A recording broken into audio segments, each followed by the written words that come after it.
Thank you, Madam Speaker. My question is to the Premier. Premier, as you know, at this extraordinarily difficult and unprecedented time, Tasmanians are looking to all of us, but particularly to you for leadership, and in a number of ways I respect that you have demonstrated that. But health professionals are imploring you to do more. Medical professionals are becoming increasingly alarmed about how infectious and lethal COVID-19 is and the threat to the Tasmanian population. In this open letter to your Health Minister, more than 140 doctors have warned of impending disaster and implored your government to do more before there is rapid community transmission. They want schools to be closed and incoming travel to be severely restricted for international and interstate travellers. Premier, why are you yet to place restrictions on interstate travellers, including mandatory self-isolation?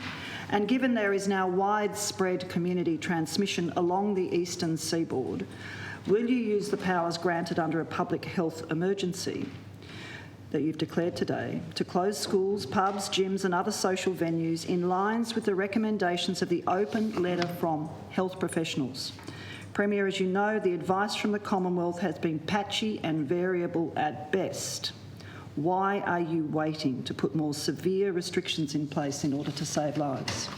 The Honourable the Premier.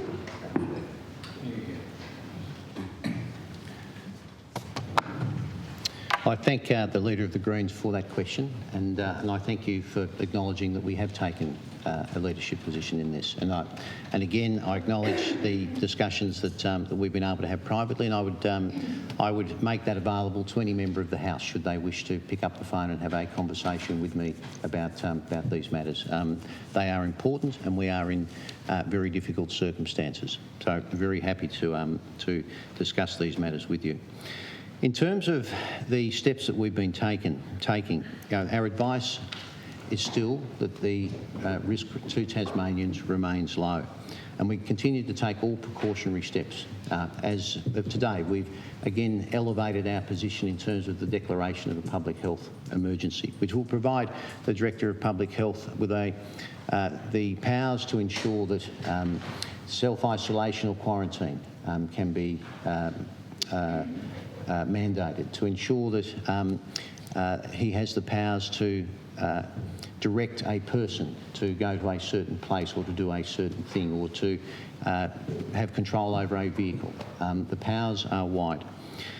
In terms of the process that we are going through, and as I've said, we are acting on advice every step of the way.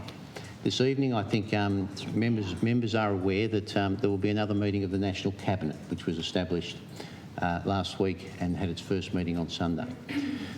Today in Canberra, those matters of social distancing are being considered by the heads of public health from right around the country with the Chief Medical Officer.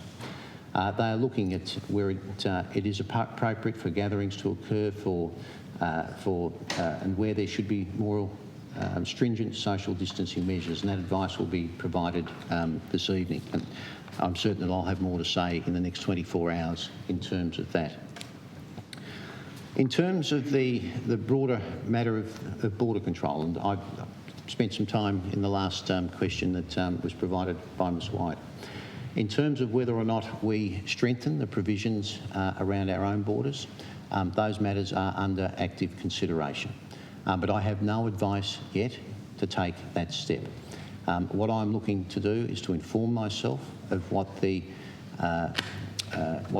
impact of that would be, both in a public health case, but also in an economic case, and importantly in terms of the supplies that we would require into Tasmania and how those essential services would be managed. But I want to be clear. I'm going into this with my eyes wide open. I'm taking advice. I'm prepared to act on that advice. I demonstrated that on Sunday when we moved on cruise ships. In terms of any advice that we receive that changes the current position that the government has, then I will act on that, as I've said, in a heartbeat.